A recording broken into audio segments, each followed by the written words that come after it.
म्हणजे आता प्रेक्षकांना सगळ्यांना माहिती आहे की गल्लीत गोंधळ मधला जो नाही का बुवा आहे, बुवा खूप गाजला तसा, म्हणजे तुम्हाला अजूनही ते ओळखतात गावात. आता आपणही बऱ्याच वेळा भेटलो की अरे बुवा तुम्हीच का. तर ती भूमिका नक्की कशी मिळाली किंवा कशी गाजली, किंवा त्या भूमिकासाठी तुम्ही नक्की काय प्रयत्न करता? नाही, मला आठवतं, आता मकरंद आमचा मित्र, एकदा नाट्य संमेलन होतं 19 बीडला, आणि मी कार्यवाह आयोजन कमिटीत असल्यामुळे मी काम करत असताना मक्याचा मला फोन आला. मकरंद अनासपुरे म्हणून, अरे सुद्या काय करता रे? अरे म्हणलं काही नाट्य संमेलनाची तयारी चालू, सिनेमात काम करशील का? म्हटलं कोणत्या? आपण एक सिनेमा करायला लागलोत म्हणले. बरोबर. असं असं तसं त्याने पार्श मस्त म्हणले, एन्जॉय करू, मस्त सिनेमा म्हणले, आणि तुझं असं मुचकुळं तोंड ते करेक्ट म्हणले त्याच्यात बसेल म्हणले. तर हे मकरंदनी करेक्ट डोक्यात ठेवलं होतं. त्यानंतर मग अकलूजला आम्ही अंतिम स्पर्धेला गेलो, तिथं नागेश भोसले मकरंद परीक्षक होते, तिथं त्यांनी मला बघितलं होतं. नागेश भोसले थोडस, अरे यार हे करील का नाही काम, कारण मी त्यावेळेस फारच असं होतो. बरोबर. पण ज्यावेळेस पहिला टेक गेला, मी होतो, सुनील गोडबोले सासऱ्याचा रोल, आणि नागेश भोसले सर होते. तर पहिला जो काही दिला दणक्यात, आणि तिथनं कॉन्फिडन्स आला की अरे बाप होय कस करू. मग तो धिंगाणा सुरू झाला.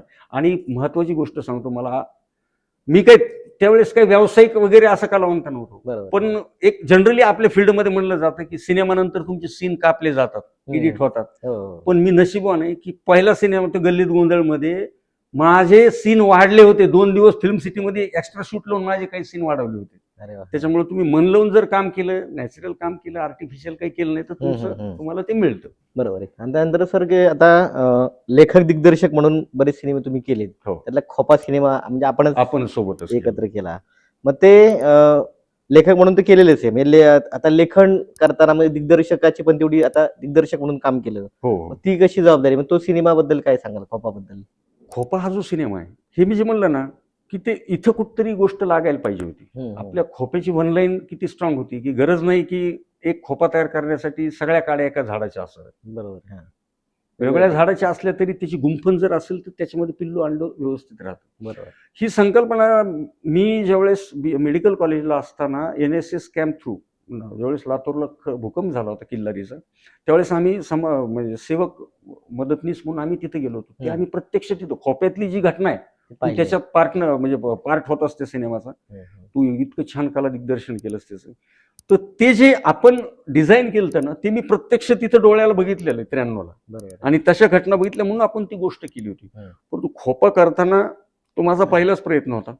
लोक पहिल्या प्रयत्नात ना एक छोटीशी गोष्ट घेतात, कुणीतरी नाही चला छोटीशी गोष्ट घेऊ, मी म्हणलं नाही, मला करायचंय, मला तो दिसतोय सिनेमा, बरोबर, आणि मी तसाच करणार. आणि तुला आठवतं की तू कला दिग्दर्शक होतास, तो JCB, तू सांगितलेलं ते बरं राहील की JCB जवळपास 10 दिवस चलत होता. काय होतं की आपण म्हणजे पहिले शूटिंग शिक्रापूरला केलं, घर, नंतर मग हे झालं, घरं पडलेली, त्याचा कॅम्प, मेडिकल कॅम्प, बाकीच्या गोष्टी, मग ते चित्र भयावक अंगावर आलं पाहिजे होतं. त्यामुळे आपण ते गाव म्हणजे खरं तर पाडून टाकलं थोडंसं, एक पडलेलं गाव, आणि त्यातून दुसरं उभं केलं. पण ते चांगलं, तुमची तळमळ होती, ठीक आहे, बजेट बाकी गोष्टी आहेत. नाही, आणि आपण काम दाखवायचंय. तुलाच माहितीये की आपण खूप कमी बजेटमध्ये सिनेमा केलाय. बरोबर. मला त्या ठिकाणी हिरोईन मोठी घ्यायची होती, नामांकित, तिच्याशी बोलणं नाही झालं होतं. परंतु आणि मी सुरुवातीला आजोबाच्या रोलला गोविंद नामदेवांना भेटलो होतो. गोविंद नामदेवांनी एक सामावून सांगितली. त्यानंतर मग मला असं कळलं की विक्रम गोखले आपल्याला वेळ देतात. मी त्यांना गोष्ट ऐकवली, त्यांना सगळं प्रोजेक्ट दाखवला की VFX असं असेल, हे असं असेल, ते असं असेल. बरोबर. त्यांना गोष्ट आवडली.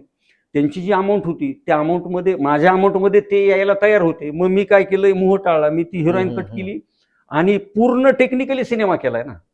पहिला सिनेमा मी ग्रँजर म्हणजे काय म्हणते, शिवधनुष्य पेललं, आणि आय एम सॅटिस्फाईड.